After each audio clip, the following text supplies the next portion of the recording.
आपण पाहत आहात सुपरफास्ट 24 तास न्यूज, बातम्यांचा खरा वेग। परभणी शहर महानगरपालिका निवडणुकीचा निकाल जाहीर झाला।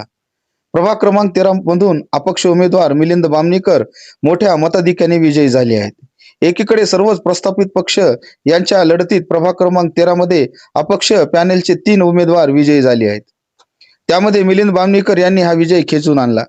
निवडणुकीच्या पूर्वीच त्यांनी हे अपक्ष पॅनल उभे केले आणि अपक्ष पॅनल म्हणून त्यांनी तयारी केली। एकीकडे प्रस्थापित पक्षातील सगळे उमेदवारांना सुरुवातीपासूनच अपक्ष पॅनलने तगडे आव्हान दिले होते।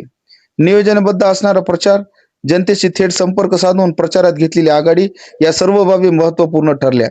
त्यातच मिलिंद बामणीकर हे सुरुवातीपासूनच सामाजिक परिवर्तनवादी चळवळीत सातत्यपूर्ण काम करत असतात। सर्व समाजातील असणारा त्यांचा मित्रपरिवार आणि सातत्यपूर्ण त्यांनी घेतलेले सामाजिक उपक्रम, सर्वसामान्य ना कुठल्याही अडचणीला संकटाला धावून जाणारा त्यांचे कार्य या सर्व बाबी या निवडणुकीच्या माध्यमातून महत्त्वपूर्ण ठरल्या। सर्वसामान्य वर्गातील नागरिकांशी असणारे त्यांचे स्नेहपूर्ण संबंध आणि जिव्हाळ्याचा असणारा मित्रपरिवार यावेळेस त्यांच्या पाठीशी खंबीरपणे या निवडणुकीत उभे राहिला। बामणीकर परिवाराचा देखील सामाजिक कार्याचा वारसा त्यांच्या पाठीशी होताच। तोच वारसा जपत त्यांनी राजकीय क्षेत्रात देखील या निवडणुकीच्या माध्यमातून आपली चुणूक दाखवली आणि जनतेनेही त्यांना भरघोस मतांनी निवडून दिले। विजयी घोषित झाल्यानंतर त्यांनी त्यांच्या राहत्या घरी असणारे आंबेडकर नगर येथील सर्वच नागरिकांनी त्यांच्या विजयी मिरवणूक काढली। प्रत्येक ठिकाणी त्यांचे भव्य स्वागत करण्यात आले।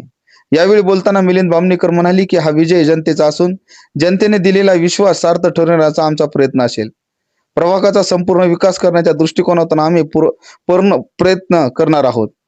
माझ्या या विजयामध्ये माझ्यासोबत अहोरात्र काम करणारे माझे सर्वच मित्र, त्यांच्यासोबत माझा परिवार या सर्वांच्या मेहनतीमुळे आणि जनतेच्या आशीर्वादामुळे मी ही निवडणूक जिंकलो आहे। तो विश्वास सार्थ ठरवण्याचा माझा नक्की प्रयत्न असेल।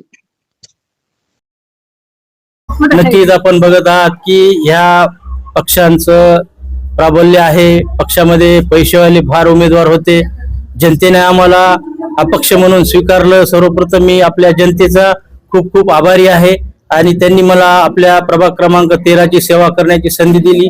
त्याबद्दल मी सर्व आपल्या प्रभाग क्रमांक 13 मधील सर्व मतदार बंधू भगिनी यांचे मी आभार व्यक्त करतो।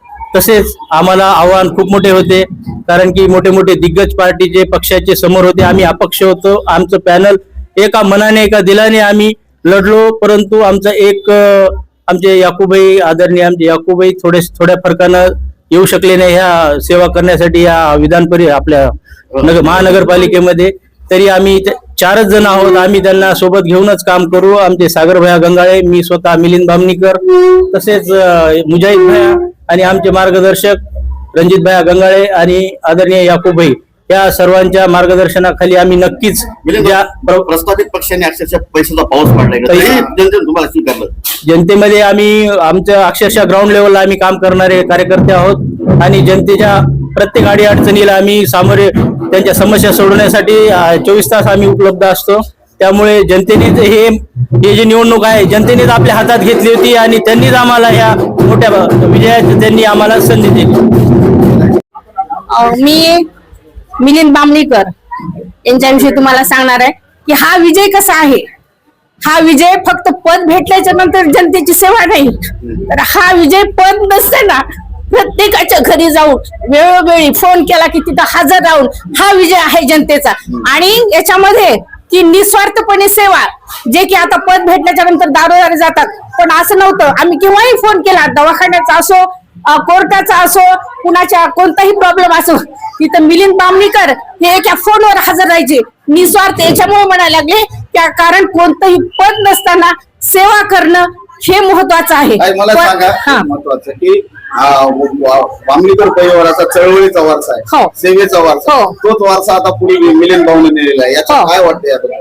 याचं वाटतंय, मी पण त्याच परिवाराचे आहे, मी त्यांच्या मामाची मुलगी आहे आणि आमच्या रक्तातच आहे की जनसेवा करणं आणि शेवटपर्यंत हे जे पद नसून करणारे असतील तर पद आल्याच्या नंतर याच्यापेक्षाही जास्त लोकांची मदत करणारे आहेत आणि कुठलंही काम असो हे निस्वार्थपणे करण्याची हिंमत आमच्या बाळामध्ये, आम्ही यांना बाळ म्हणतो। नमस्कार।